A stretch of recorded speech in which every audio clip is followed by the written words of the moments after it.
Well, hello there, parents. Well, over this last year, I've been collecting questions that parents have had about our new math curriculum, Bridges. So the goal of this April video is simply to answer those questions so that you feel a little bit more in the know about our new curriculum. So, let's get started. The first question is, why is it important for students to show their work and explain their thinking? Well, asking students to show their work provides more information for teachers and improves student learning. When students explain how they solved a problem, they come to understand the mathematical concepts more deeply. Showing their work also provides detailed evidence that teachers can use to see what students know and where their misconceptions lie. This evidence is essential. It allows teachers to adjust the way they teach to meet students' needs and to document student learning over time, which helps them communicate with families about students' progress.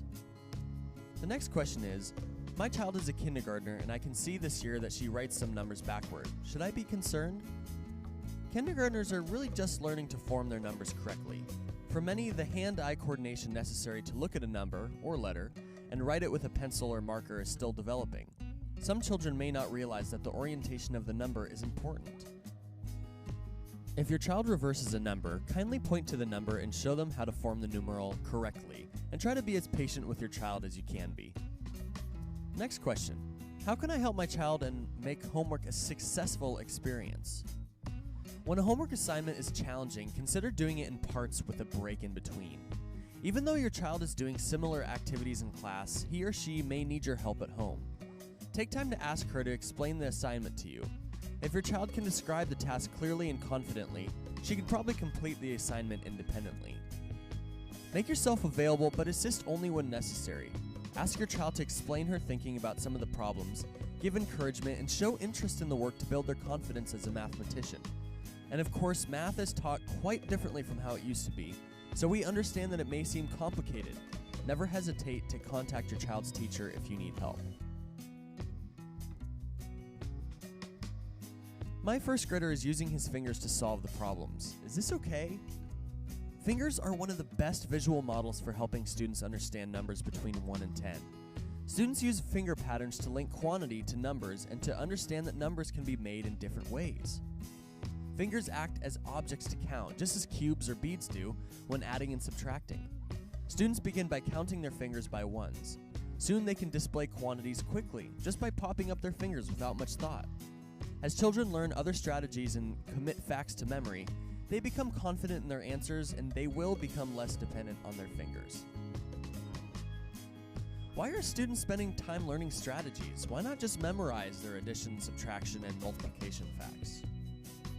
Bridges develops fluency with strategies to assure a solid understanding of addition, subtraction, and more, and provides multiple opportunities to practice basic facts. Visual models allow your child to recall a visual picture of quantities when needed.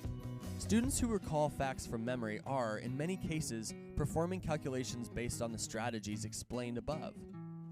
These strategies our K-5 students learn enhance number sense and carry over to working with larger numbers, so your child can work flexibly and accurately as a problem solver. Will my student be doing entirely different kinds of math their next year of school? Well, in every grade, new mathematical concepts will be introduced and taught throughout the year, but that content will be built upon previously learned skills and routines. This is done in order to slowly but surely gain their skill set, as well as to allow both students and teachers to feel like there is a smoother transition going from year to year. Does Bridges seem to be working? That's a great question, and in general, teachers would say that Bridges has had a positive impact on our students' learning, but it is tough to completely know since we are in our first year. We will definitely continue to keep track of this, and next year we will have an even better idea of how much growth they've made, since every student will have one whole year of Bridges under their belts. Well, parents, thanks so much for watching with us this month, and we hope that you gained some knowledge from our video. Next month in May, it's going to be our final math video for the year, and we'll be focusing on next steps with Bridges, what next year is going to look like, and what we're going to be focusing on next year with your kids. So thanks so much for watching, and we'll see you again in May.